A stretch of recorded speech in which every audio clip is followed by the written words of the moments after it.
I think Thassa's Oracle is a real issue. Ryan, I hear what you're saying, but I think what is the real problem, the real menace in the format right now is Deadeye Navigator.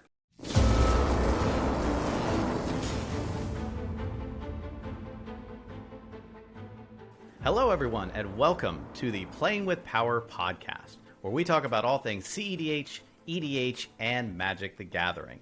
My name is Ryan, and I am your host, and today we are going to be talking about Thassa's Oracle. That's right, the big dangerous fish that everyone is so scared of and everyone loves and or hates, maybe? We're going to be talking about that today. And who better to talk about that is our good friend from the Spike Feeders, and his name is Jim. Welcome to the show, Jim. Hey, Ryan. How you doing? Good. Thank you for asking. Why don't you tell everyone a little bit about yourself who doesn't already know you, which I'm sure is only like 3 people at this point because everybody knows who you are. So Yeah, well, there's not a ton to say. I run a YouTube channel called the Spike Feeders, and we also do a little bit of Twitch variety streaming under the same name. And I'm also a member of the Commander Advisory Group, which is sort of a 10-person extension of the Rules Committee, where we talk and argue and sometimes disagree about where the format should go. Well, maybe or maybe not, this is one of those things. So, all right, cool. Well, glad to have you on the show. Really happy that you're here. And before we dive into today's topic, really want to talk quickly about our sponsors. That is TCG Player, Dragon Shield, and of course, all of you over on Patreon. So if you're looking to buy any cards, maybe Thassa's Oracle, maybe something from the new Modern Horizons, which is looking like a great set. Make sure that you purchase those from TCG Player at the links in the description below. They go a long way to help bring this content to you. You get really good cards at really great prices, and you still get to help support local game stores in the process. When you get those cards, make sure you sleeve them up and protect them in Dragon Shield. We stand very strongly behind Dragon Shield products. They are our number one go-to for all of this stuff. Even before they were our sponsors, we would always use Dragon Shield because we absolutely stand behind their quality. And then finally, all of the support over on Patreon. When you sign up to Patreon, you get all kinds of great perks, such as access to our Discord, live streaming. You get access to raw gameplay footage, unaired games, and get access to all kinds of different perks as well. Some of you, if you want to decide to sign up to the Mox Pearl tier, you actually get to be on an episode of Playing with Power, and that is a lot of fun. So, and speaking of Patreon, one of the things that we do on our podcast is shout out one lucky patron at every episode, and today's patron is Greg. Thank you very much, Greg. Really appreciate it. Thanks for being a patron. You are the best. And I'm not going to say anything else about Greg because I know Greg and he's a great guy. So we're just gonna leave it at that. So, all right. So with that, we're going to go ahead and dive into today's topic, which is Thassa's Oracle. So Thassa's Oracle is a card. That's good and fine, but what exactly are we talking about when we talk about Thassa's Oracle? Anybody who's been in the cEDH scene for any number of time, whether it be idly viewing or deeply entrenched in it, knows what Thassa's Oracle is. So a quick read of what Thassa's Oracle is before we really get into the nitty-gritty is Thassa's Oracle is 2 blue for a 1/3 Merfolk Wizard, and it has the text, Thassa's Oracle enters the battlefield, look at the top X cards of your library, where X is your devotion to blue. Put up to one of them, that means it can be 0, onto the top of your library, and the rest on the bottom of your library in a random order. That's all good and fine, but what makes Thassa's Oracle such an important topic to get its own show? And that's that second line here, and that is, if X is greater than or equal to the number of cards in your library, you win the game. So what we're going to be talking about here is what exactly that second line has done to cEDH, what it has done to EDH, and everything revolving around Thassa's Oracle as a win con and as an approach, and everything about what Thassa's Oracle is or is not doing to this format. So let's go ahead and dive right in. So, Jim, just starting with you, why would you say that this card is popular? How is it different from maybe some of the other mechanics that we've seen on other similar cards, such as Laboratory Maniac, Jace Wielder of Mysteries? And just talk to me a little bit about this card's impact and your approach to it, or your feelings on it. Yeah, so I guess one of the biggest reasons why people play this over Laboratory Maniac is you kind of get to feel things out in terms of counter magic before you really commit to getting rid of your library. So one of the downsides of playing Jace, Wielder of Mysteries or Laboratory Maniac is the sequencing is you have to have it in play, then you got to get rid of your library somehow. You either exile it via Demonic Consultation or Tainted Pact, or you might draw it, or you might like flip it into your graveyard. You might mill yourself. Any way you do it, you got to get rid of your library somehow, and then you attempt to draw from an empty library. So there's a moment in time where Laboratory Maniac or Jace are in play. You've got an empty library, and then you attempt to draw a card, and that's what's going to win you the game. But there's that moment of vulnerability where if something happens to your Laboratory Maniac, you suddenly have no cards in your library, and you're attempting to draw a card, right? So if that Laboratory Maniac goes away, you attempt to draw a card from an empty library, and you lose the game. With Thassa's Oracle, you can sequence it a little bit differently. You can cast Thassa's Oracle. You can wait to see if Thassa's Oracle, the spell, resolves. And then when it enters the battlefield, it triggers its own ETB ability. And then with that on the stack, you can hold priority and get rid of your library. So what that allows you to do is feel out any counter magic. So you can say, does anybody have any counter magic for Thassa's Oracle, the creature spell on the stack? And then if not, you know it's pretty much safe to get rid of your library. Now, if somebody does have counter magic for Thassa's Oracle, then you haven't committed yourself to anything. You still have all your cards in your library. You don't have to worry about, ending up with nothing, available to you for the rest of the game. You can just do it, And then if the Thassa's Oracle gets countered, it ends up in your graveyard or whatever, maybe you just wait for your Underworld Breach and try again later. Or maybe you reanimate it. Or maybe you do any other number of things. So that's the first reason. Would you agree with that assessment?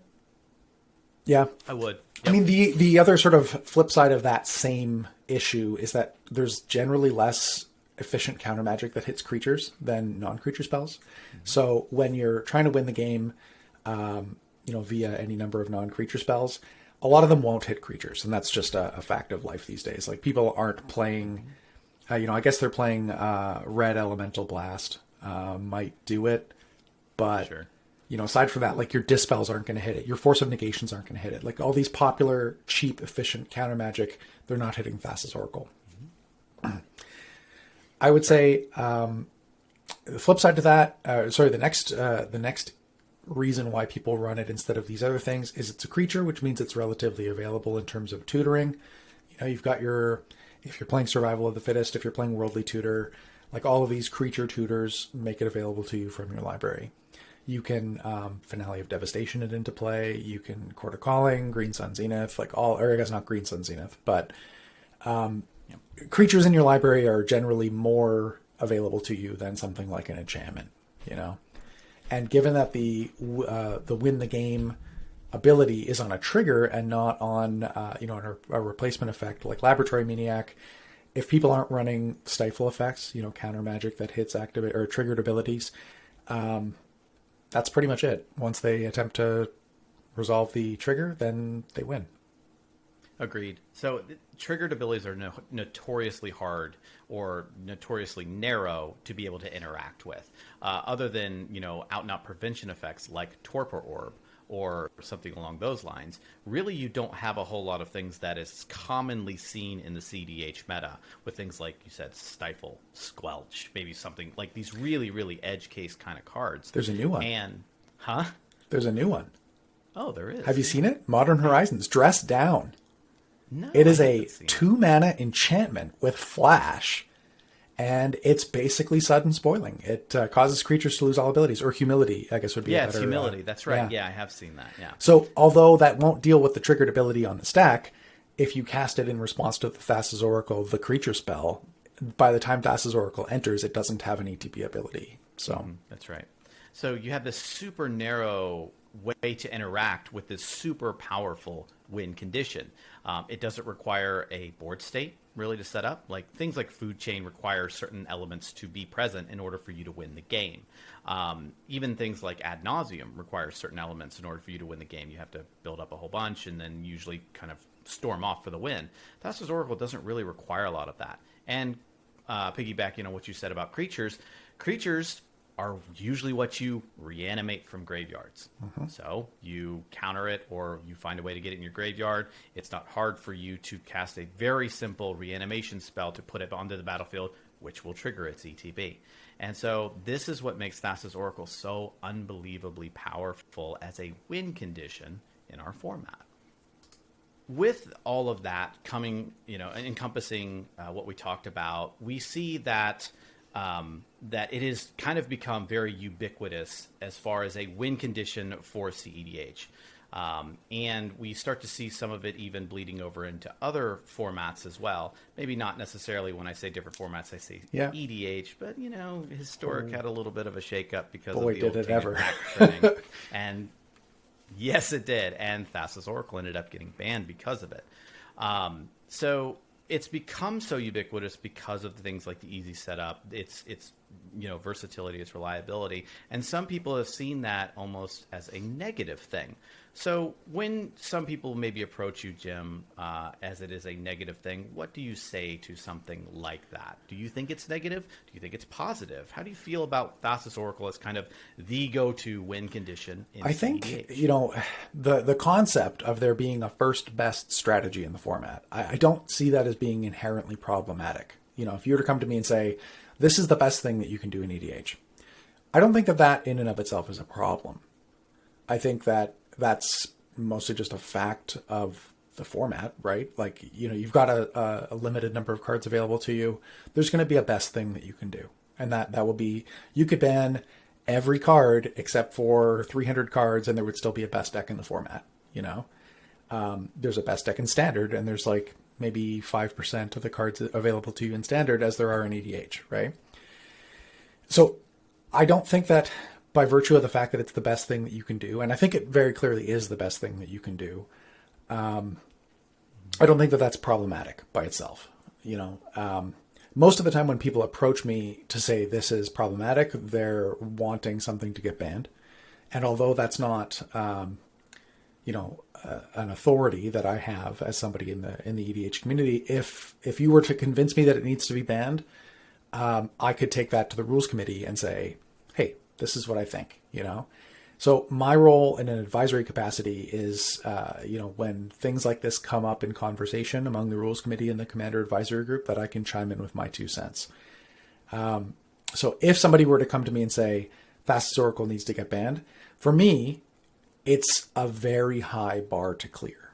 And to give you an idea of why, let me just do a quick comparison, okay?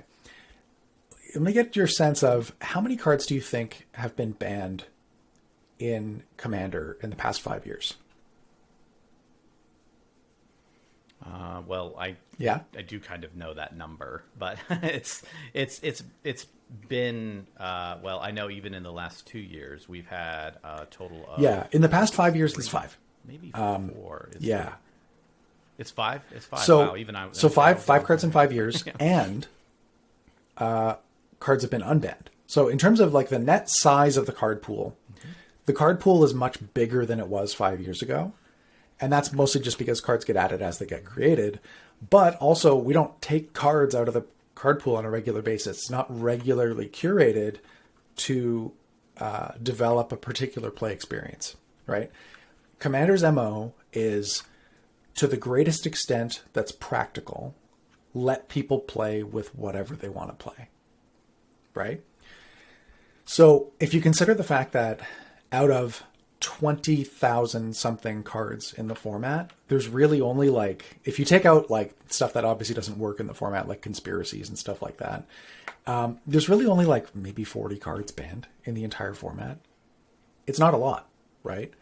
So if you think about the 40 cards that are on the ban list are like, I don't know what the math works out to, but it's like a percent. Is it even a percent? It's not a percent. It's a fraction of a percent, right? Not even remotely. Of the cards that could be banned are banned. So if you come to me and say, this card needs to get added to that list, that's a huge bar to clear. Like, have you seen the other stuff on the ban list? Like Black Lotus, the Moxen, Balance. Like, there's some questionable stuff, in my opinion, on the ban list. But for the most part, it's a pretty high bar to clear.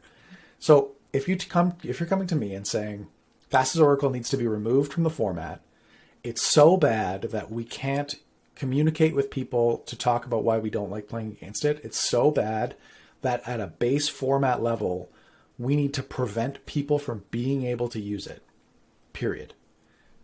Because the play experience that it creates is so bad, so negative, so toxic, that it's going to either inhibit the growth of the format, it'll cause people to quit playing Magic. Like, this is like the bar that you have to clear.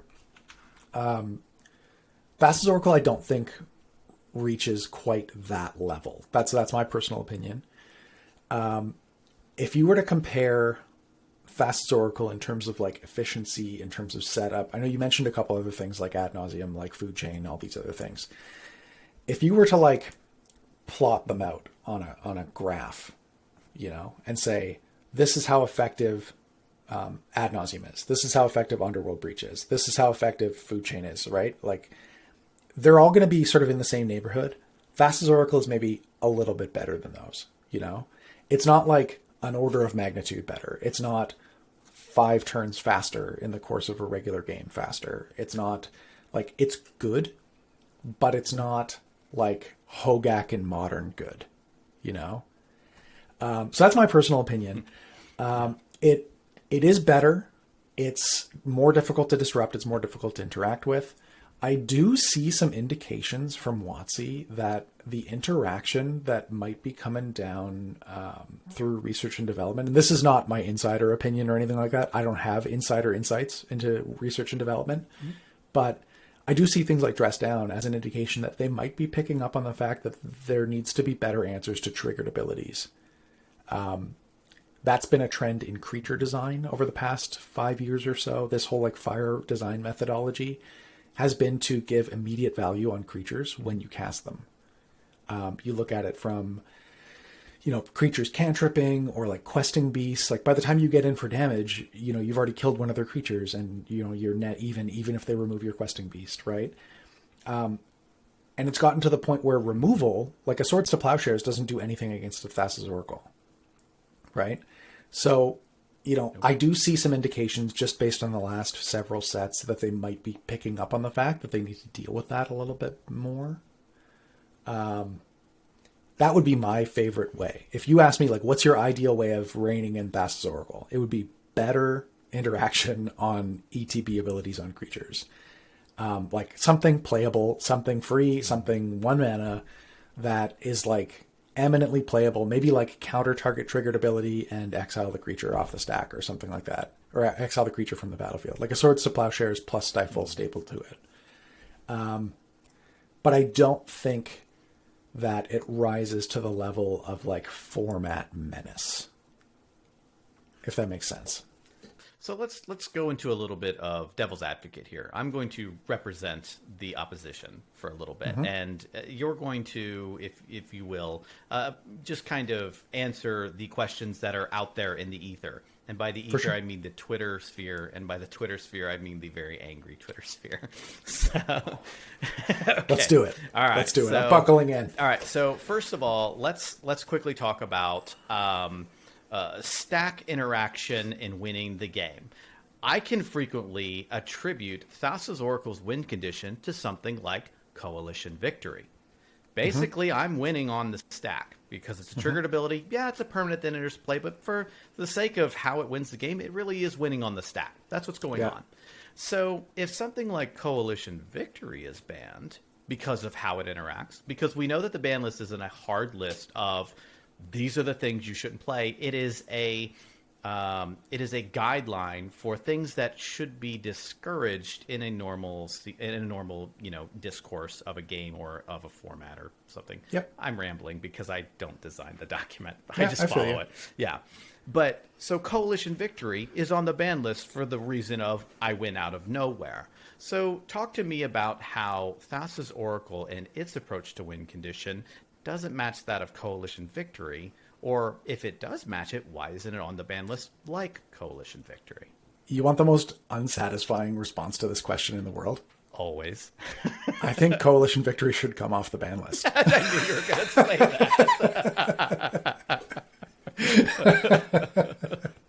that. So the reason being, there's a little bit of nuance to coalition victory, and that's that people who play Coalition Victory are more likely to play it without realizing the effect that ending the game early has on games, right? And I say early, I put early in quotes. I actually don't think that Coalition Victory's setup is as easy as a lot of people make it out to be.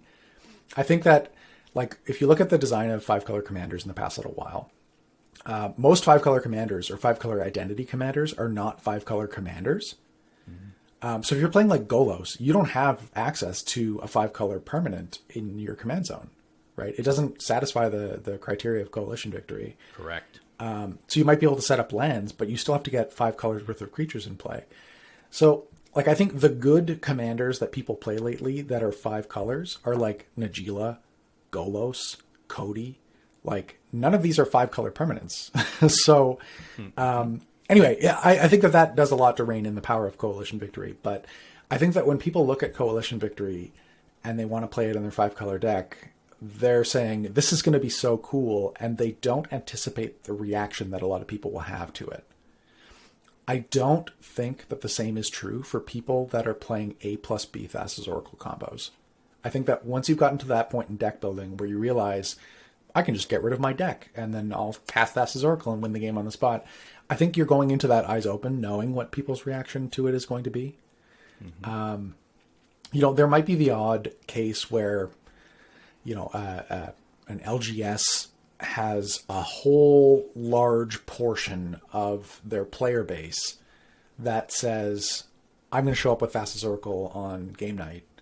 Not game night at the show, but like on Wednesday night Commander, And it creates for a miserable experience because everybody's playing the same thing. And that's not the responsibility of one individual person, but, 15 people out of 30 playing Thassa's Oracle consultation decks can make for a miserable night.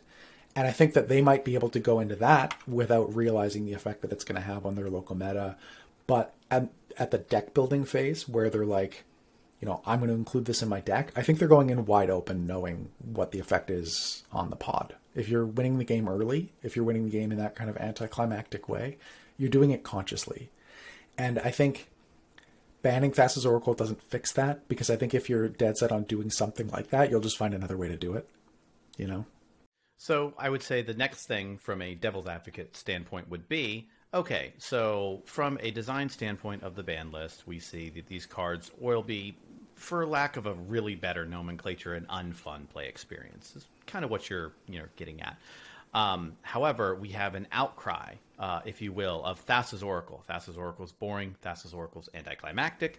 Thassa's Oracle is not how I want to play my games of Commander. You see this outcry growing, maybe bigger and bigger, rumbling in the distance, and before long, it's deafening right in front of you. Is it something that you should bring to the rules committee, or maybe just to CAG level discourse, talking about it, even if it's something maybe not you necessarily agree with, or maybe something that, like you said, doesn't meet the bar of? What do you do in that aspect when it comes to Thassa's Oracle? How do you approach that? Hey, everyone says it should be banned. Should the tail wag the dog? Is it something that should be something else? Talk to me a little bit about that. Yeah, I don't even think that. I don't think that that's even a case of the tail wagging the dog. I think that it's really important that we bring, the general sentiments of the community to the rules committee. Big part of what our role is on the Commander Advisory Group is making sure that the rules committee hears from different corners of the community, right? Mm-hmm. So, I'm not even, if you were to ask what's my role on the rules committee, I'm not specifically the cEDH person on the rules committee. Like, I play cEDH occasionally, but that's not why I'm there, but our role is to kind of filter that information to them, but also provided a layer of analysis on top of that. So, what are you hearing from people, and what do you think about it is more our role in the Commander Advisory Group. So I might say, several people have approached me about, banning Thassa's Oracle. I've also had several people talk to me about not wanting Thassa's Oracle banned. Mm-hmm. As a general rule, just about anything that you can think of in terms of changes to the format, there are people that will argue on either side, right? Mm-hmm. So kind of when people come to me and say, I want Thassa's Oracle banned, not only is the bar, you have to establish the fact that it's bannable. You got to tell me why your argument is better than that guy's argument, right? Like, if I've got somebody coming to me saying, I think you should ban Thassa's Oracle because it's miserable, and I've got another person saying, please don't ban Thassa's Oracle because I love what it's doing to the cEDH meta, who do I listen to there, right? They might both be right in their own local metas. They might just have differing concepts of what's fun, right? So generally, we sort of like to err on the side of let people play their stuff. But yeah, I shouldn't say that I don't bring it to the rules committee, because I do. Like, in our last meeting, I did bring up the fact that people have talked about Thassa's Oracle, but I also told them I don't think it rises to the level of banning. So the stuff does get heard. Whether it gets acted on is a different story. And I think that's an interesting point that you bring up when you say, does it rise to the level of? We have seen the cards that quote unquote rise to the level of. We saw Paradox Engine get banned back in 2019. We also saw Flash getting banned in 2020. Now, part of the reason for the Flash ban was because of Thassa's Oracle. It wasn't only because of it, but it made it, if you will, it exacerbated the Flash problem. So give me a scenario or the situation where Thassa's Oracle doesn't meet the requirements of a ban where something like Flash does, in the context of what you just said. One person says Flash wasn't a problem. I never saw a Flash problem. And the cEDH meta said Flash is destroying us. Maybe not that dramatic, but it was that dramatic, right? Okay, that and some. I was trying to defend my peeps. It's like I swear our hair wasn't on fire. I swear it wasn't. We have such good hindsight. Anyway, but it was definitely those things. Yeah. Why was it that Flash definitely had that dichotomy? And, you're saying maybe Thassa's Oracle, even with that dichotomy, maybe doesn't rise to that occasion. Talk to me a little bit about that. It's a great question. It's a really good question. So in terms of Flash specifically, I would say that there were two elements that were present with Flash that really aren't present with Thassa's Oracle.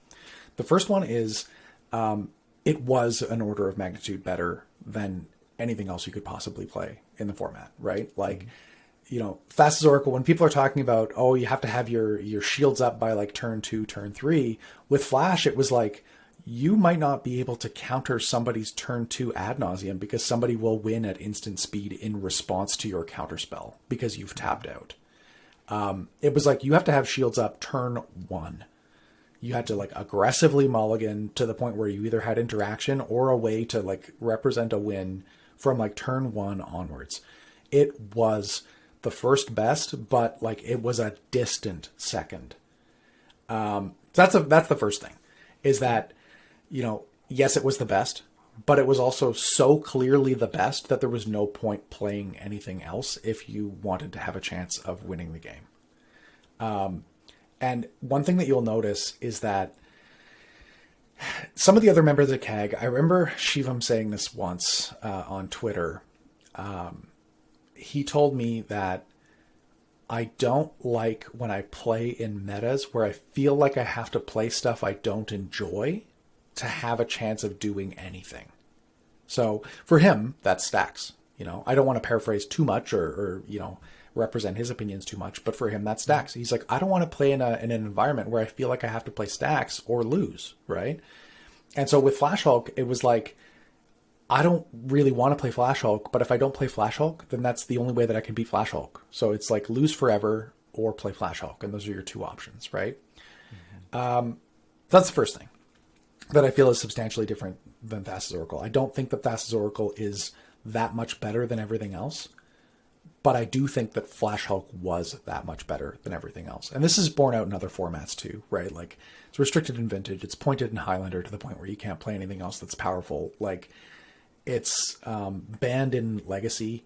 It's like, it's that good, right? And we've known this since both cards were available, right? Like, where was Hulk printed? Dissension, right? Yep. So like, we've known this from Dissension, that this is like one of the most busted things you can do in the history of Magic. The second thing is that I think that the community dynamic is substantially different than it used to be. And I don't know, maybe I can get your thoughts on this as well, but I feel like the divide between cEDH and the rest of the Commander community is not quite as wide and not quite as pronounced as it used to be. When things were really bad, there were lots of people like talking about splitting the format. Like it was a very frequent topic on the cEDH subreddit. There were lots of people, saying, well, if this keeps up, I'm going to quit Magic because I don't like playing Flash Hulk and there's no other options for me, right? A lot of people did quit Magic. Like, I'm not going to name names, but they'd be names you recognize. It was pretty bad. And I don't see a lot of those really toxic, negative hallmarks of a real social problem in the community that needs action, I think for the most part, people's gripes about, Thassa's Oracle are probably on par with, if I can draw, an analog to the rest of EDH, it's probably more like, I don't like it when somebody, I don't know, wheels with smothering tithe out, right? I know that's a cEDH thing as well, but like, it's not going to force people out of the format. It's bad, but it's not like that bad, So I don't know, like, what do you think? Does that make sense? Yeah, so I think that I was definitely there during some of the tumultuous times of cEDH. Our channel started in 2019, just a smidge after you guys. Mm-hmm. I think you guys started in 18. Yeah, it was like late 18. It was like within a couple months. Yeah. Yeah, we were very close together. And the only reason I bring this up is because we were there through Paradox Ban. We were there through Flash Ban. And one of the things that I would regularly see on the comments of our videos was that toxicity.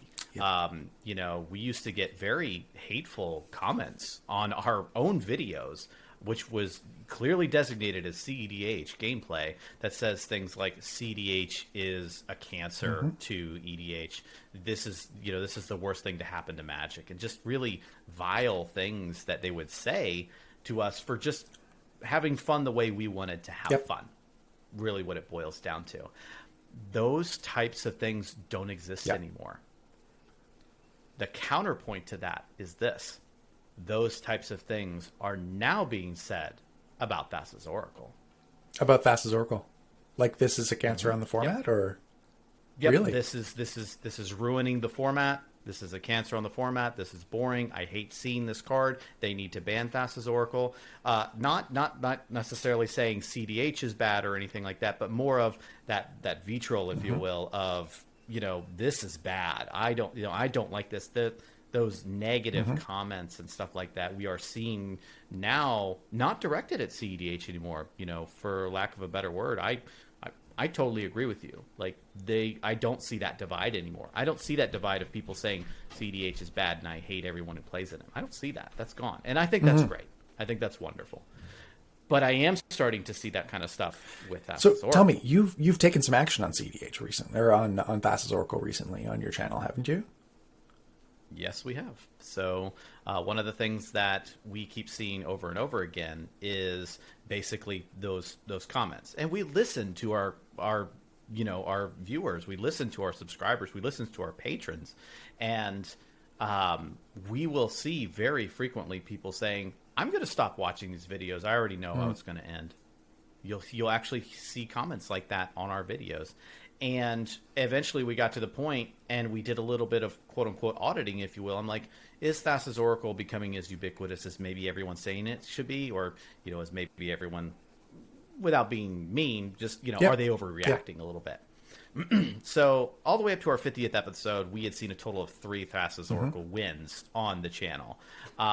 We recently just had our 100th episode. Congratulations. Which is kind of cool, Yeah, thanks. It's been a long road, so but it's been a good road. But anyway, so the first 50 had 3.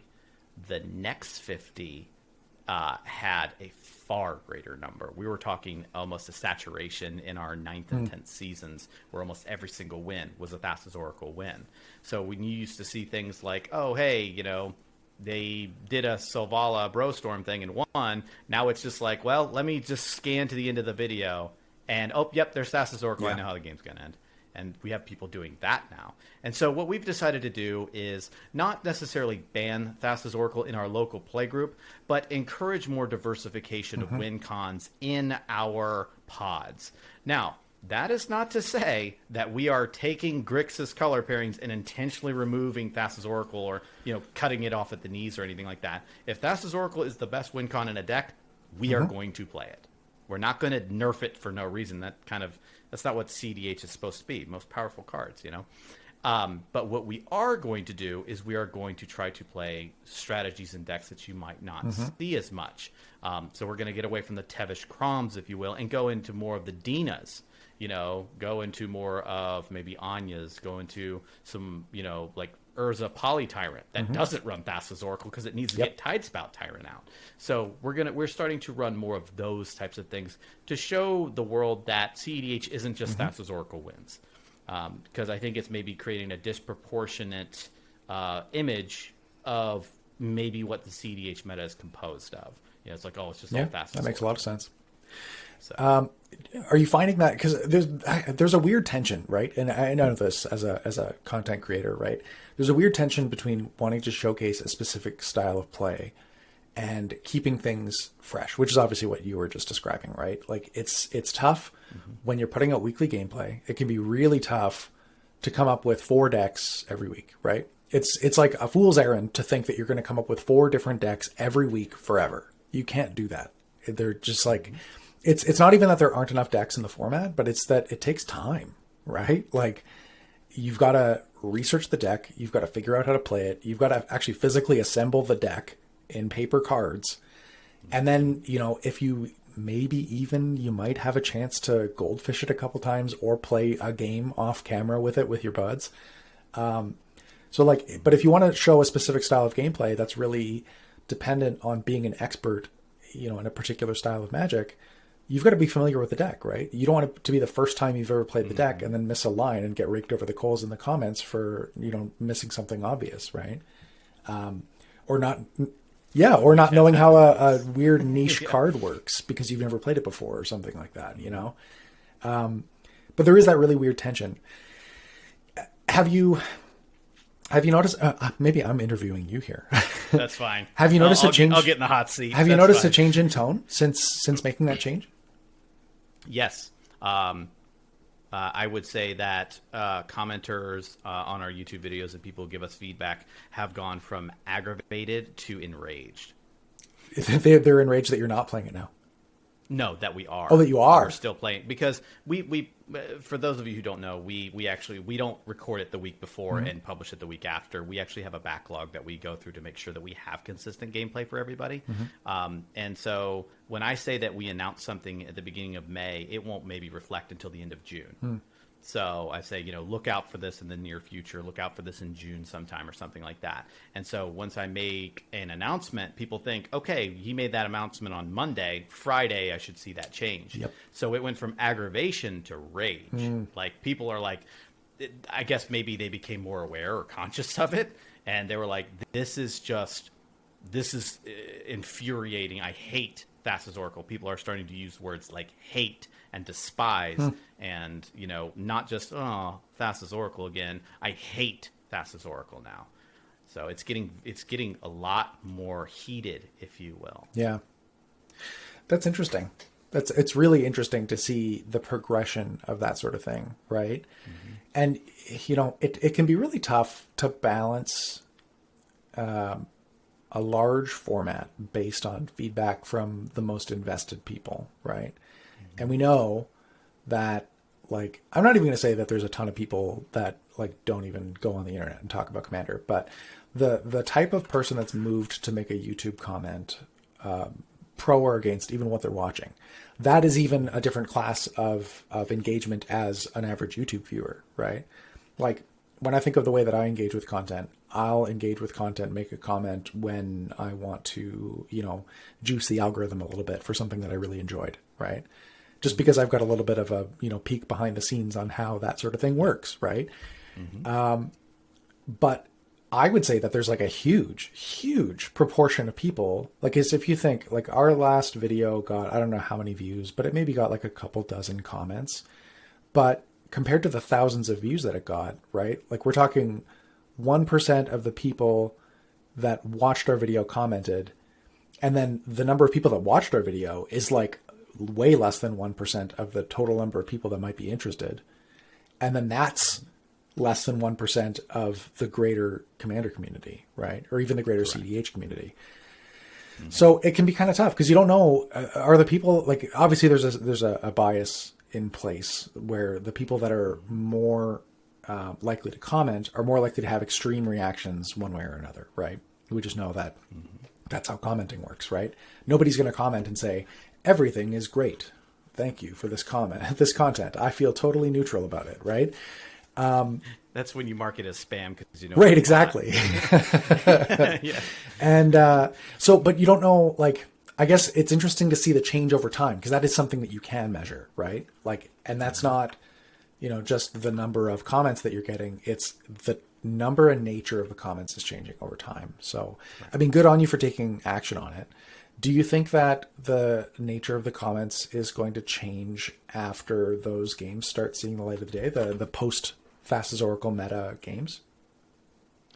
One thing I want to make definitely clear is that we are not banning Thassa's Oracle forever. We're not banning Thassa's Oracle. We're just going to spice it up for a little bit.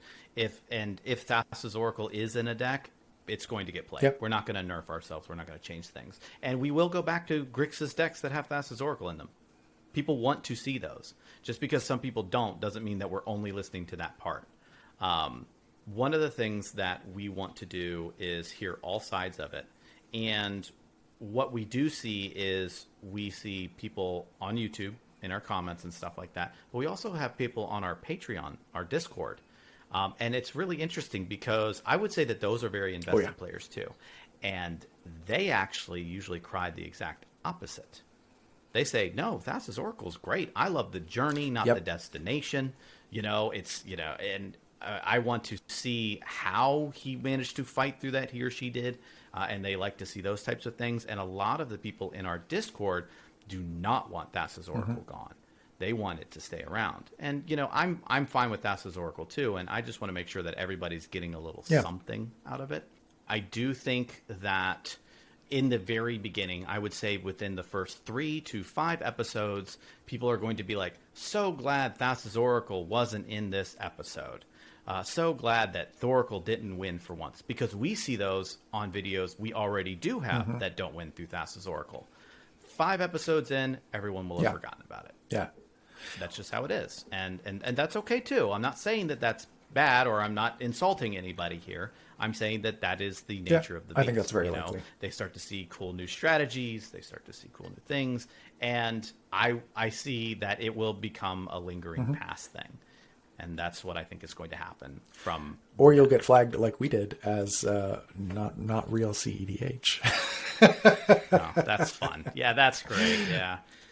Some people did definitely say that to us when we said we weren't going to use Thassa's Oracle. They interpreted it as we're going to take Grixis decks and nerf them and cut them off at the knees. Ryan, I've walked this path before. I have one last question for you. What do you think is the likelihood? And this is just like, I have not talked to anybody about this. What do you think that the likelihood is that there will be something that is Thassa's Oracle level of game breaking released into the format in the next 2 years? New card. I think that it's not a question of if, it's a question of when and how many. So that being said, how comfortable would you be having 2 bans a year in EDH? I think that a ban list is meant to be there for a reason. I think a ban should not be just a quota to meet. Like, oh, you should have X amount of bans to ensure the health of a format. I think a ban just needs to be as many as necessary to ensure the health. So I don't think me personally, has anything to do with the number per year. If we need to ban 2 cards a year, if we need to ban 10 cards a year to ensure the health of a format, that's fine. I don't think that we should have a situation where you oh, well, we've had 5 in 5 years, or we've had 0 in 3 years, and that should say something about necessarily the health or not health. Yeah, I would probably challenge you a little bit on that. I don't think that.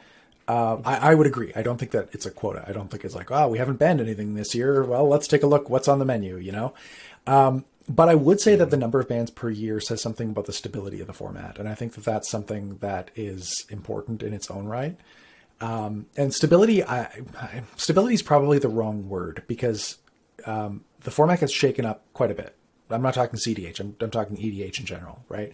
If you look at EDH rec, new decks that are being built are predominantly made with new cards, which really suggests that there's probably an effective turnover in the format of about 18 months, right? In terms of if you were to look at the top 10 cards played today, compared to the top 10 cards 2 years ago, I would say the list might be totally different.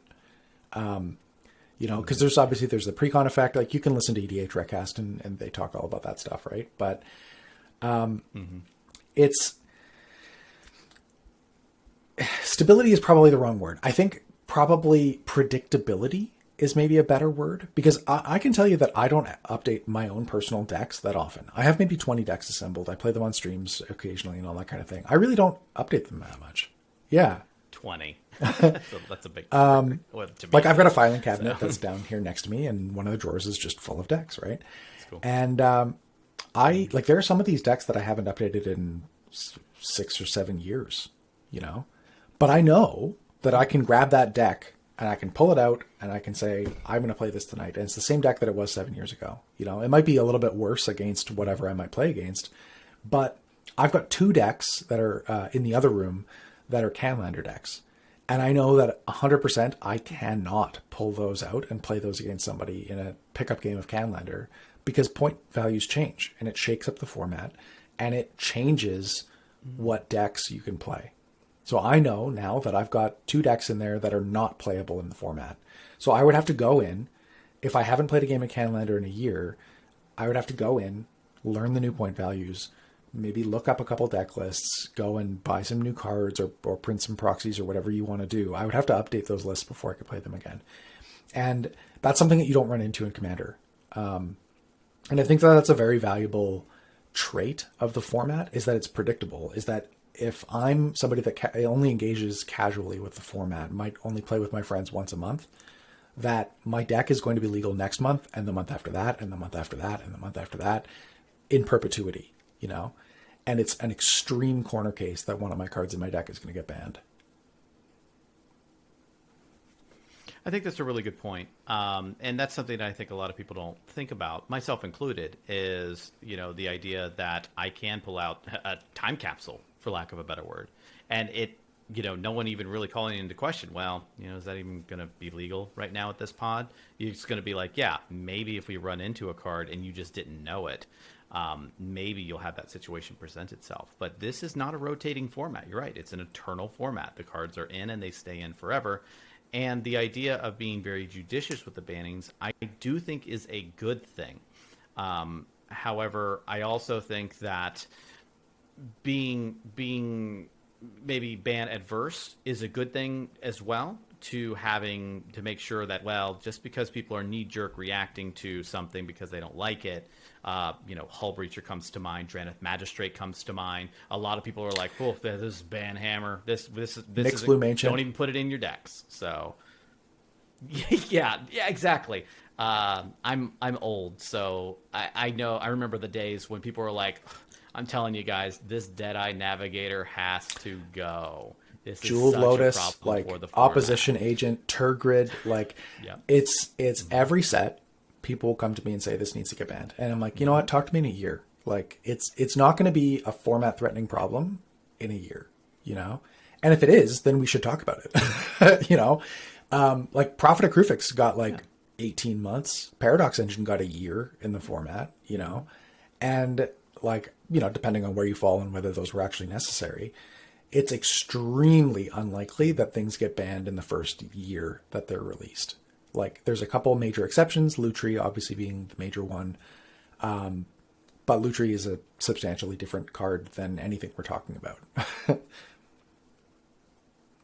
Yeah, it's very unique and introduced a very unique mechanic to the game that we hadn't seen before. Wishes was the only thing that even remotely came close. Boy, do I have thoughts about that. That's maybe a fodder for another podcast, but yeah. Probably, yeah, that's true. But I think what you approach with is very good. I do like that aspect, and I didn't even know I liked that aspect. I have casual decks that I've had together since 2014. And I do look at new sets as they come out, but that deck has gotten to the point where it is so optimized that I will probably only put in one card a year into that deck. So effectively, it is an old deck, and I do take for granted the idea that I'm like, well, it rotated out, or did something banned? I better go check the latest ban list. And that is something that's very astute that I'd never thought of before. I really do like that concept, and I do take it for granted. You're right. It's sort of one of the major, you kind of got to consider how different people engage with the game. Because like for me, I make a big show about how, I can't pull out that Canlander deck. I can go and slot any card into that Canlander deck and whatever. I've got, a collection of 40,000 cards that I can go and, pull open the drawers to this dresser that I have in my spare room and find a card to put in there. But there are a lot of people that engage with Magic like other people engage with board games, Like, I own Settlers of Catan, but I don't play it 4 times a week, right? I own Scythe, but I don't play it, 3 times a day for an entire 4-day weekend on location in a foreign city, right?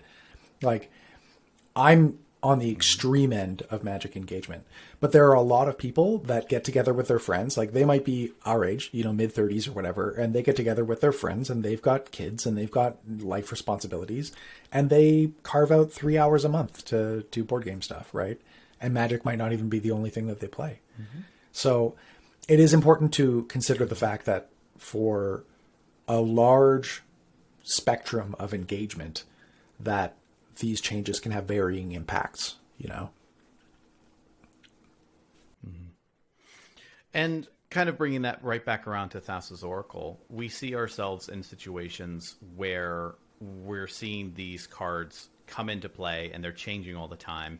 And like you had said, Thassa's Oracle is kind of our first best, if you will. And seeing this first best strategy and some of the different reactions that it causes, depending upon the community that you're in, can kind of cause certain things to shift, depending on certain factors. This would be things like your local meta. Just because the cEDH decklist database exists, which is a valuable resource, and I absolutely love it, doesn't mean that that's all people play.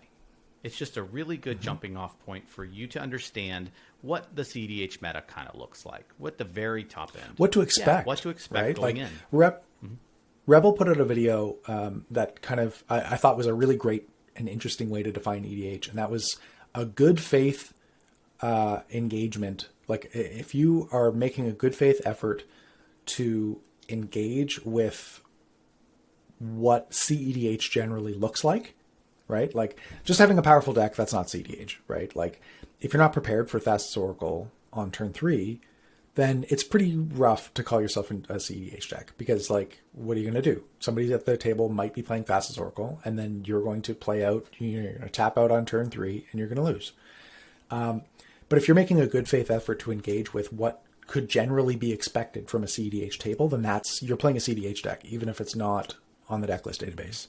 And, like, as an example, Elliot still plays, like, from our group, still plays Food Chain Prosh, right? Like, it's not the best Food Chain commander, but it's his favorite Food Chain commander. And I think that that's generally the case quite frequently outside of the most engaged communities, outside of the, the Discords and Twitter and Reddit and all that kind of stuff. There's tons of people out there that, might be playing Teferi, Chainveil. Chainveil. There might be people playing all of these decks from cEDH's, like, not so distant past, just because, like, they didn't want to pay $700 to build a new deck when something better came out. They just didn't really feel the need. It wasn't worth that to them. We actually get those questions all the time. We actually have people that will DM us or talk to us in the Discord and say, "Hey, I'm really thinking about building Jora. You think Jora is worthy of cEDH?" And I said, and I will usually tell them, I said that's actually not how. The best way to put it is maybe that cEDH is not this list on a website. It's a mindset. It's an approach to play. Yep. You do have to come in with a certain mindset. You do have to come in with a certain deck. And just because Jora was played in the past and isn't played now doesn't mean Jora isn't cEDH. It doesn't mean that. It doesn't mean that she fell into casual territory. It just means that people like playing with new toys. That's what it is. Commander Legends came out. Yeah. Everyone likes to play with the new toys. And I think there's actually, I think, maybe not a measurable effect, but it's something that I've observed in the past. And that's that trendiness and effectiveness are not always correlated, there are quite frequently trends in the cEDH community that are caused by, let's say, charismatic deck builders that hype their decks up really well, and they're not like the most effective thing that you can be doing, but they start a trend, right? Like people on the cEDH subreddit every once in a while ask about my Bears and Cars deck, and it's objectively not the best thing you can be doing in Esper colors. I know that. I play that deck because I like it, and people ask about that, but it's not so much because it's like the best thing you can be doing. It's because I've got a large megaphone and I talk about this deck every once in a while and people like the name, So I think that there's an effect there as well, where, sometimes you end up with these popular decks that people play because for reasons that are not gameplay reasons, Yes. But yeah, I totally 100% agree. It's not like a stamp of approval that you get where you're like, yeah, this is a cEDH deck now, right? It's got a C on the deck box, Exactly. It's more like, going into a game knowing full well what is going to be coming your way and being prepared for it, right? Making the choices in deck building and in gameplay that will maximize your chances of having a good game against that. That's right. And that's why I think that budget and things like that belong in cEDH. And because I think people get into the trappings of, oh, well, you're not playing with the most powerful cards in this format, you're no longer playing cEDH. Maybe it's high power. Be like, no, that's actually not true. You're going in with this mindset, and that is why you can bring a budget deck to a full powered, budget list cEDH table and still be playing cEDH. And there's a bunch of different nuances to something like that, but that doesn't mean you're not playing cEDH, and that's really the takeaway, in my opinion. 100%. Yeah. So when it comes to things like deck building and it comes to how we're assembling these from a cEDH capacity, we're obviously talking about the first best win con, which is Thassa's Oracle. What do you feel about when certain things warp around, or the perception of warping around a certain card / win con? Do you think that that is something that should be taken note of? Do you think that that's something that might have to do with something that could warrant something like bans or otherwise? Because cEDH and Thassa's Oracle definitely have had that warping effect. We see Thassa's Oracle as ubiquitous, as first best. What do you say to somebody who says maybe Thassa's Oracle should get banned because it's format warping, which is a very common reasoning why someone would say a ban should come about? Yeah, I would say that it's probably more common than people would think that something can be format warping, right? Like when something leaves the format, something will move in to fill the void that it creates, right? Like when you ended up with, like when Flash left, the format was filled by Thassa's Oracle. Thassa's Oracle was already out when Flash was banned. And Thassa's Oracle moved in a big way. And then, ad nauseum got a little bit better and a little bit better over time, but that was mostly just general deck building improvements and a few key tools that got added to the toolbox. But it's a case of playing whack-a-mole, right? Like you're not going to whack Thassa's Oracle and end up with even meta share across 7 unique, distinct playstyles, right? It's going to be you whack Thassa's Oracle, the next best thing is what people flock to, and then that will get progressively better over time until people start talking about that one, right? It is something that was actually mentioned in the ban announcement for Flash, was, we're not going to be playing whack-a-mole with the first best strategies in the format. Like, it wasn't like, so to give you a little bit of insight into those discussions pre-Flash ban, there was a point where, somebody asked, is this going to be the case, right? Are we always going to be looking at the next best thing and saying, does this need to be removed from the format for the health of the format? And, one person said, this'll just be the one that we're asking for. Like, just give us this one and we'll be on our way. We'll stop bugging you. And, I took a slightly different approach to it. I said, I don't think that that's the right way to approach this. I don't like the idea of saying, like, this is the everybody gets one scenario for cEDH. I think that if we acknowledge the fact that cEDH is EDH and that the play experience of cEDH players matters, then we've established that Flash is a problem that needs to be dealt with. And if something else like Flash comes up in the future, then we should similarly deal with that. I think that if we've established those, those factors as the reason why we care about Flash, then it's not unreasonable to say in the future, if something else is similarly a very, very serious format warping problem, then that's something we should look at. I don't think that Thassa's Oracle rises to that level for the reasons that we talked about earlier, but I don't think it's unreasonable to say that it could eat a ban. I think that if it's a real problem, we establish that it's a problem, that it should eat a ban. But I just don't see it rising to that level. Mm-hmm. Yeah. So when sometimes people talk about format warping, we talk about sometimes running suboptimal cards, suboptimal strategies to counteract that. And they see that as a format warping aspect. We frequently see that all the time when people talk about countering Thassa's Oracle. I'm going to, quote unquote, play a suboptimal card in order to combat Thassa's Oracle. Quick example would be the card that you just mentioned, that, I'm going to play this card that is going to keep me from losing versus help me win. Examples of that are the one from Modern Horizons, which completely Dress Down me at the moment, which is Dress Down. Yep. Another one is Angel's Grace. Another one is Stifle. Yep. These are all cards that do not help you win. They prevent you from losing. And some people would consider that to be something, I'm going to play the suboptimal strategy. I'm warping the format around this card. What do you say to people or what are your thoughts on the idea of people having to adjust to this win condition? I actually think it's kind of interesting. We have not released this episode yet, but on my podcast, on Spike on the Mic, we recently interviewed Nikachu. A little bit of a plug there. Do you catch that? It was subtle, I know. We check it out now. Available wherever you get your podcasts. We interviewed Nikachu, the Merfolk Master, who is a Winnipeg local here, and we were talking about the impact of Modern Horizons on the modern meta. And kind of, grabbing some EDH lessons from that. And one of the things that he said was when Splinter Twin was banned, Splinter Twin was banned and then in Modern, and then Eldrazi kind of rose to power, and then they banned Eye of Ugin. And after that, it was like the Wild West.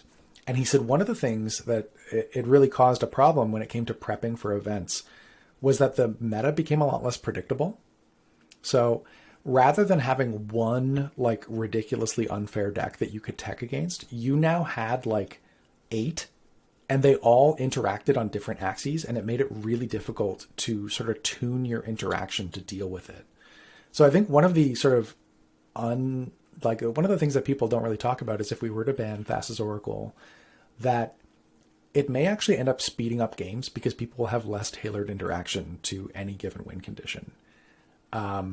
Which is like maybe not the effect that they wanted to have, but it's something to think about for sure. It's something that I had definitely never considered until I listened to this interview with Nikachu.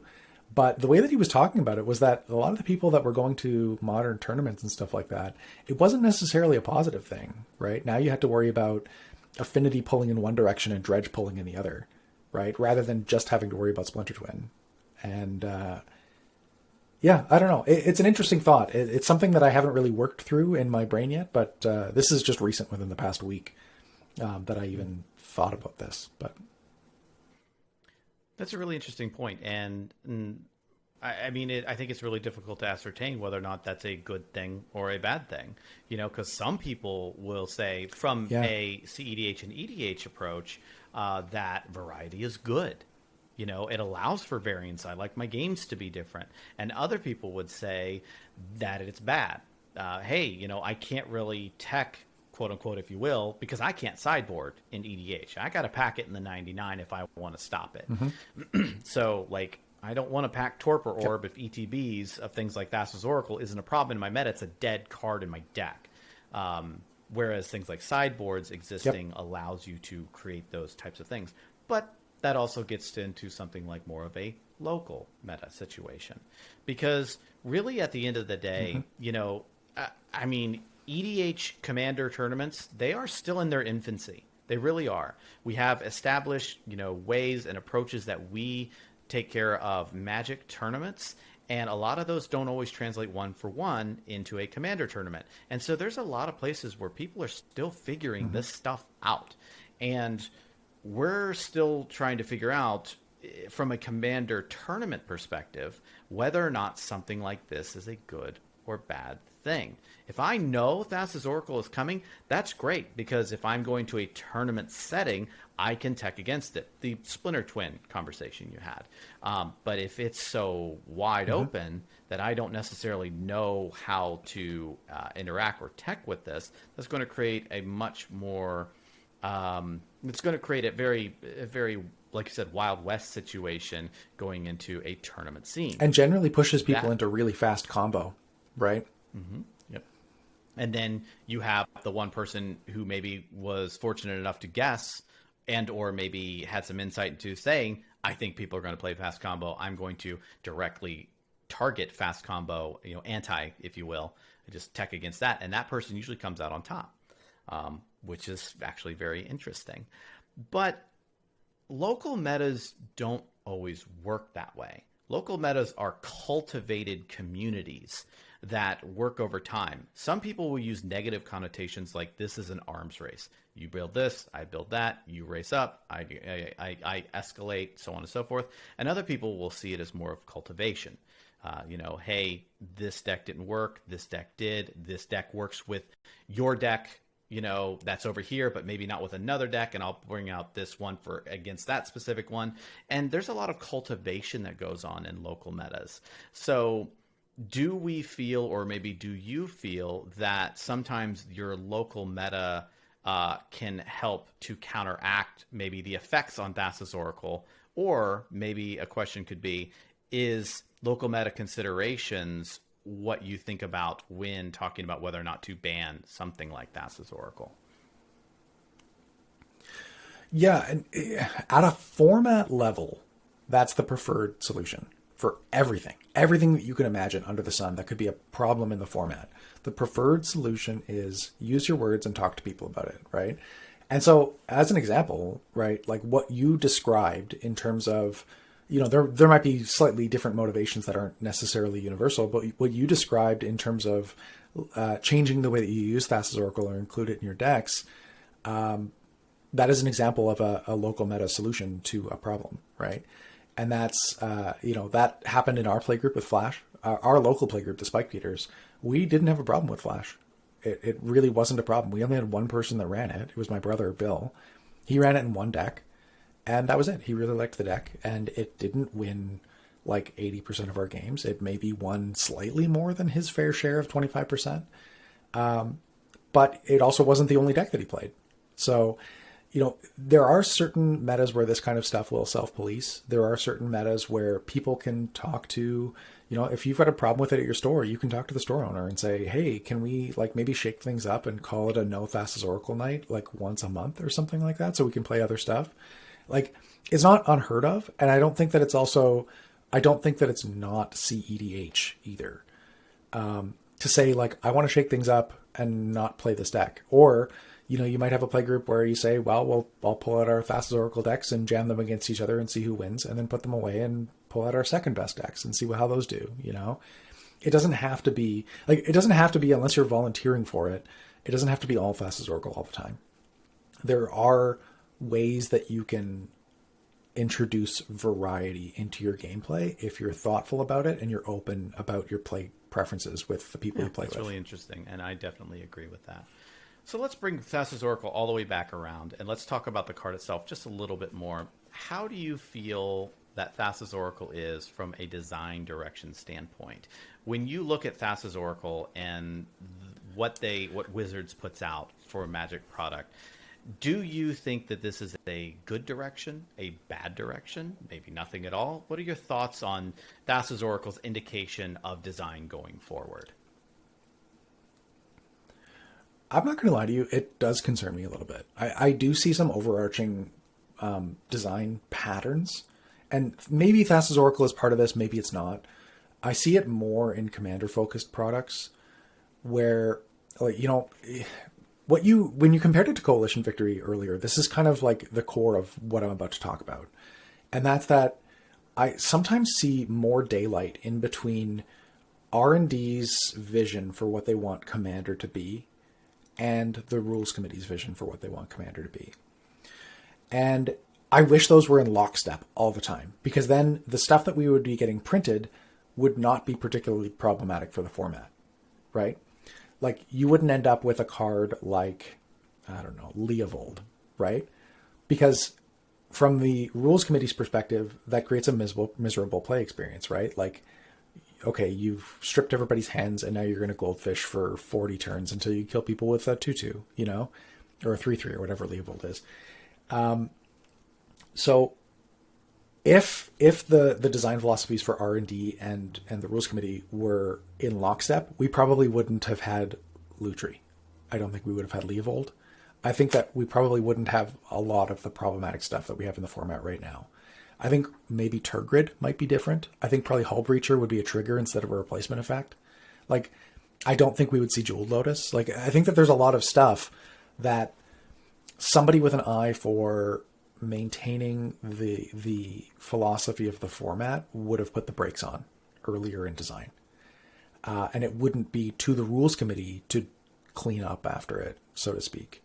I don't think that all of them are going to be like format breaking. I don't think that there's a problem with Jeweled Lotus or anything like that.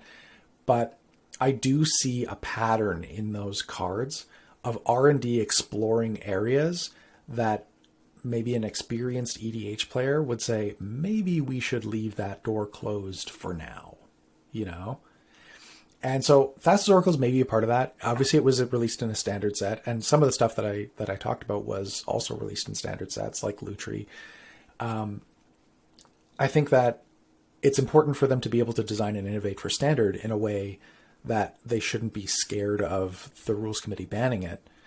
But I also think that when you've got cards that are designed for Commander or primarily with a Commander audience in mind, that maybe you should think about whether that is a type of card that might get banned in Commander, So I do have some concerns. I'm not going to lie. It's something that I don't really know what to do about. I don't know what's coming in the next 2 years. I do know that, like, even if they were to decide that they're going in the wrong direction today, it would take them 2 years to course correct because a lot of this packaged product is already packaged. So I don't know where the direction is going. It does make me a little bit nervous. I don't think that it's bad enough for me to quit Magic and pack up shop, but it concerns me for sure. It's not going to keep me up at night, but I'm not like full-throated, let's do it. So you would say maybe it's a little bit more of a back burner issue, not necessarily a front burner, Yeah, like, it's definitely the kind of thing where if I have the opportunity to talk to people that are involved in card design and Commander design and that kind of thing, people like Gavin Verhey, Glenn Jones, it's the kind of thing that I'm likely to bring up in conversation and be like, hey, I don't think this was great. Or on the flip side, I do think this is really great. Like, one of the cards that I really loved that I said to Gavin recently was Urza's Saga. That's the kind of stuff that's just like weird and wacky and does crazy stuff, you know? I love that stuff for Commander. That's my personal preference. Stuff like Brina, where they create downsides for cards that are actually upsides for your opponents. That's maybe not a cEDH thing, but I think that that's really positive card design direction for them to explore. And there's a ton of it to explore. Like, I don't think there's a lack of directions to go in a healthy direction, you know? It's the kind of thing where I would probably bring it up in conversation if I have the opportunity to talk to them about this kind of thing. But yeah, like you say, it's more of a back burner thing. I've definitely noticed a lot of things been happening over the last 2 years that I would definitely say is concerning too when it comes to design philosophy specifically for Commander. So I'm not talking about standard sets because, you know, like you said, that's where Thassa's Oracle came from. And I would say that it has to do with things like Commander products, Commander Legends, the Commander Precons, et cetera, et cetera, et cetera. Although I will say that I see the ripple effects finally starting to take effect because, like you said, everything is on a 2-year feedback, echo feedback. Like, hey, we hear you about card draw in white or whatever, or white's quote unquote weaknesses. We hear you. You know, we're going to start working on it. Well, we're not just going to fix all problems in one set with white. We're not going to just create, 40 bangers right here and just completely break this set because it's just white. It's got to be something that rolls out over time, but once again, it takes time to do. So it looks like they're just not listening, when in fact that they are. It just takes a really long time to turn it around. I see that reflected in C21. C21 was a fantastic set. Oh, yeah. It was so good. Like, maybe one of the best Commander sets, like sets of decks ever. Actually, that Alibu deck, the Boro, like the Lorehold deck, straight out of the box, that is a banger of an EDH deck. And they're all great. I love that the Golgari deck is not just Golgari, good stuff, let's bring stuff from the grave and do Golgari. No, let's actually do some Witherbloom things. Let's work with food, and let's work with all these things. Yeah. And it's like, wow, you know, Golgari or Witherbloom color pairing never usually does those types of things. And we're seeing Boros, you know, creating tokens from, you know, with Osgear and stuff like that, and Alibu doing these things. And I think it's a fantastic direction that they are hearing, but it's just taken so long to get there. I remember back when I played, this is showing you how old I am. So I remember one of the times when I played was during Zendikar Scars, Innistrad, all those blocks. Delver of Secrets came out. Delver of Secrets dominated. It did a lot of things. So in Return to Ravnica, back over in Dragon's Maze, one of the worst sets of all time, but whatever, they made a card called Skylasher. Skylasher was basically the anti-Delver of Secrets. It was the silver bullet, if you will. And we could talk about silver bullets all day long, but you could tell that that was a knee-jerk reaction card to a really big problem, and they had to try and really get that thing in there. And it took 6 sets to get there. Dragon's Maze was like, we had the Innistrad block all the way to the very end of the Return to Ravnica set. Skylasher helped, you know, fight Delver of Secrets, but man, look how long it took to get there. And this is what I'm kind of thinking about C21 and the design direction. Yes, we want to see more creative things. We want to see more stuff done that isn't just Boros combat, you know, Dimir reanimation, etc. So, and I really like that. Yeah. And I mean, like to your point, 6 sets 12 years ago was a lot longer than 6 sets today. 6 sets, I think we've had 6 sets since the beginning of 2020. Yeah, exactly. You know, it was considerably longer.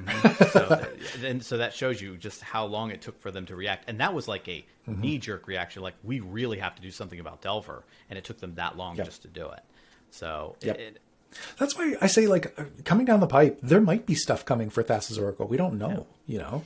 Like, there might be stuff coming for Underworld Breach. There might be a better win condition coming down the pipe. Like, this dress down, I actually really like this dress down a lot. Like, instant speed humility for 2 mana. I think it's aggressively costed, and, like, I'm high on this card. But I think if they came up with better, like, triggered ability hate at instant speed, maybe Thassa's Oracle is not as big of a problem anymore, right? You get 3 copies of them in your opponent's decks. maybe it's not a problem. Maybe that's one of the way that they fix white. Like anti-triggered ability, I think could fit in white's color pie. I agree. Yeah. You've already got Hushbringer, you've already got Hushwing Griff, all those things. But if you had something for 1 mana instead of 3, maybe it's something that people play. Yeah, that's very, very true. One last thing, I want to just go into full conjecture theory, not based on any sort of fact or anything, but just from your feelings, if you will. How do you feel or what do you think design is going to do? If you looking at Thassa's Oracle, or maybe looking over the past, I guess it'd be a little bit over a year now, and seeing everything that they're creating, what do you think they're doing? And do you think they're going to deal with Thassa's Oracle? Like, in your heart of hearts, like all conjecture, all theory, we're not basing this in any sort of reality. What is your gut telling you? Well, I would say if they do, it's probably going to be a coincidence. But I think the likelihood that there's a coincidence is high given the rate of new cards and products that are coming out. The stuff that they've been printing lately has been quite good. And again, I think if you were to look at the top 10 cards, not even in the format, but in cEDH, you might not end up with much change in the top 5, but the numbers 5 through 10 have probably changed in the past year to 18 months. So I do see something better than Thassa's Oracle coming. It would not shock me within the next 2 years. If you told me, if you showed up on my doorstep and said, I'm from the future, it's 2023 and the format is dominated by whatever, not Thassa's Oracle anymore, it's not even good enough, that wouldn't shock me. That's interesting. Yeah. Because I think that people definitely live in the present, and I think that people's memories are very quote unquote short because, number one, of new toys always coming out, as well as just that sometimes people are just late, maybe not late, but just don't have a long history with a format. I have, a decade history with this format now. So I remember things like Deadeye Navigator. I remember when Primetime was legal. I remember those things. And so, you might shock some people by saying that. You're like, oh, I wouldn't be surprised if Thassa's Oracle wasn't a thing 2 years from now. Some people are like, this thing is such a huge issue. I can't believe you would ever say that. This thing is going to just define cEDH from here on out. I'd point to, there was a point in time where, cEDH was defined by, food chain, like food chain Prosh, like we were talking about earlier. And then think about the number of food chain commanders that have come out since Prosh, right? Like there was General Tazri, there was Niv Mizzet, the 5-color Niv Mizzet. There's the first sliver. Yeah, it was literally a month. Shaper was devastated. He was like, oh, okay, first sliver, here you go. But yeah, over the course of 6 months, we had 3 new food chain commanders. Well, maybe not 6 months, but it was but that's the rate of change, right? All it takes is for them to release one Busto card in one standard set that they didn't anticipate having an impact on the cEDH meta. And now it looks entirely different, People love to brew. And, it would not surprise me. I don't think that what's out there that's better than Thassa's Oracle exists yet, but it wouldn't surprise me if it did exist in the next 18 months to 2 years. All right, and so with that, we're going to go ahead and wrap it up. That is everything that we wanted to say about Thassa's Oracle. Maybe there's a little bit more in there, but you'll have that. But a big, big thanks to Jim. Thank you so much for coming onto the show and sharing these great, great insights about Thassa's Oracle, the CAG, EDH, all of it. It's been wonderful talking to you. So tell the audience maybe where they can reach you and maybe some stuff to look out for in the future coming from you. For sure. Thanks for having me on, by the way. This was really fun. You can reach me at thespikefeeders@gmail.com is our group email address. You can also reach us on Twitter at @thespikefeeders. Or if you want to get in touch with me personally and not email a group inbox of 7 people, you can reach me at JimTSF on Twitter. That's probably the best way to get a hold of me. Or you can hop in our Discord, the Spike Colony. You can find it on any of our YouTube videos. There's a link to it. And yeah, you can either DM me or I have a dedicated channel to CAG Discourse. It's a public channel. It's not behind a paywall on our Discord server where you can come and chat with me and the other people in the Spike Feeders community about various issues that face the format. If you want, we are going to be releasing that interview with Nikaju that I mentioned earlier. That's probably coming out sometime within the next week or so. We're just finishing it up in editing. It might even be out around the same time as this gets released. I'm not sure when your publishing schedule is, but And then, we've also got a new partnership with a new sponsor who's sponsoring our Better Know combo videos, our combo explanation videos. So we have one coming out on the Garth One-Eyed, Black Lotus, Deadeye Navigator. We talked about Deadeye Navigator a bunch, and I've got a nice spicy combo where you can kill people with Shivan Dragons. That's awesome. Yeah. All right, great. So all those links will be in the descriptions below, so go ahead and check that out. And with that, we are going to wrap it up. So thank you very much for watching/listening, and we will talk to you next time on the Playing with Power podcast, where we talk about all things EDH, cEDH, and Magic the Gathering. Thank you very much.